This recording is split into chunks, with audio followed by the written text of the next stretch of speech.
has to do with Hamas. Yeah, Okay, she is. Look what she says. Listen.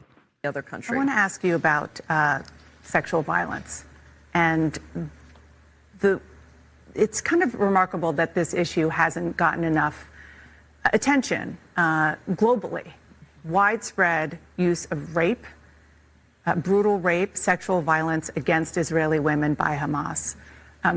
I've seen a lot of progressive women, generally speaking, they're quick to defend women's rights and speak out against using rape as a weapon of war, but downright silent on what we saw on October 7th and what might be happening inside Gaza right now to these hostages. Why is that?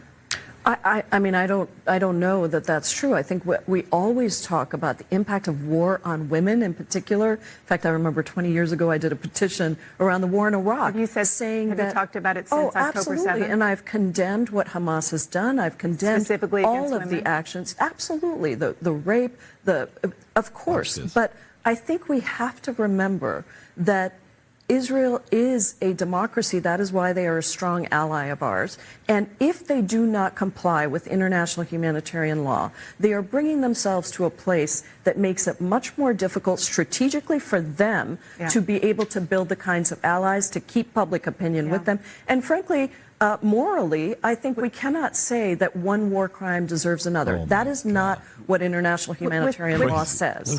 With respect, I was just asking about the women, and you turned it back to Israel. I'm asking you about Hamas. In fact, I already answered your question, Dana. I said it's horrific, and I think that rape is horrific, sexual assault is horrific. I think that it happens in war situations. Terrorist organizations like Hamas obviously are using these as tools. However, I think we have to be balanced about bringing in the outrages against Palestinians. 15,000 Palestinians have been killed in Israeli airstrikes, 3/4 of whom are women and children. And it's horrible, but you don't see Israeli soldiers raping. Well, Dana, I think we're not. I don't want this to be the hierarchy of oppressions. I think 15,000 people have been killed. Palestinians, which is horrible. And 2.2 million Palestinians live in a 140 square mile area, which is about the size of Las Vegas, with a population that is 4 times that of Las Vegas, and 1.8 million Palestinians right now are displaced. They are living in shelters. They are being told to move to South Gaza, then South Gaza is being bombed. They're being told to move to North Gaza. You can pause right there. What do you think about this when you hear this, Tom? I think the progressive side has kind of lost its moral mind. I have a listening to that, and I'm trying to find what compass and what position she's coming from. She's ignoring how this whole thing started. She's ignoring the carefully made point at the end. The Israelis are not committing atrocities against the prisoners and citizenry. And I think that's the core point here, is who started it. And you have just a ridiculously evil side of it that perpetrated these things. They are the invaders. They did it. Well, you are our oppressors. We invaded to defend.